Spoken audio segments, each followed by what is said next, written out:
Hi, അങ്ങനെ ഞങ്ങളും പൈങ്കിനി ഉത്സവം കണ്ടേ. മീനമാസത്തിലെ രോഹിണി നക്ഷത്രത്തിലാണ് ഈ ഉത്സവം തുടങ്ങുന്നത്. ഇവിടെ എല്ലാവരും പഞ്ചപാണ്ഡവന്മാരെ കാണാൻ വേണ്ടിയിട്ടാണ് വരുന്നത്. യുധിഷ്ഠിരൻ, ഭീമൻ, അർജുനൻ, നകുലൻ, സഹദേവൻ, ഇവരാണ് പഞ്ചപാണ്ഡവന്മാർ. ഇതിൽ യുധിഷ്ഠിരൻ ഇരിക്കുന്ന രൂപത്തിലാണ് ഇവിടെ പ്രതിമ നിർമ്മിച്ചിരിക്കുന്നത്.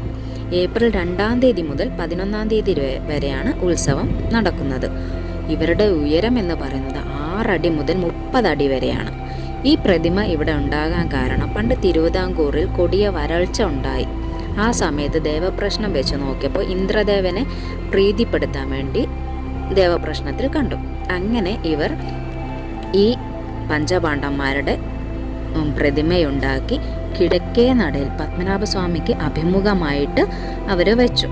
അത് ഉണ്ടാക്കി കഴിയുന്നതിന് മുമ്പ് തന്നെ അവിടെ നല്ല രീതിയിൽ തന്നെ മഴ പെയ്തു എന്നാണ് പറഞ്ഞു കേൾക്കുന്നത്.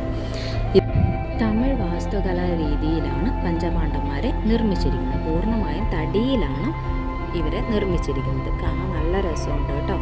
ചുവന്ന പട്ടൊക്കെ എടുത്ത് നിറയെ കളർഫുൾ വളകളും കളർഫുൾ കിരീടമൊക്കെ ധരിച്ചാണ് ഇവരെ നിർത്തിയിരിക്കുന്നത്. അന്നത്തെ ദിവസമല്ല, ആ ഉത്സവം തുടങ്ങുന്ന അന്ന് മുതൽ അവിടെ ഒരുപാട് കലാപരിപാടികളുണ്ട്. എടുത്തു പറയേണ്ടത് വൈകുന്നേര സമയമാകുമ്പോൾ ആ പത്മനാഭസ്വാമി ക്ഷേത്രവും ഈ പഞ്ചപാണ്ഡവന്മാരെയും കാണാൻ നല്ല ഭംഗിയാണ്. അപ്പോൾ താങ്ക് യു.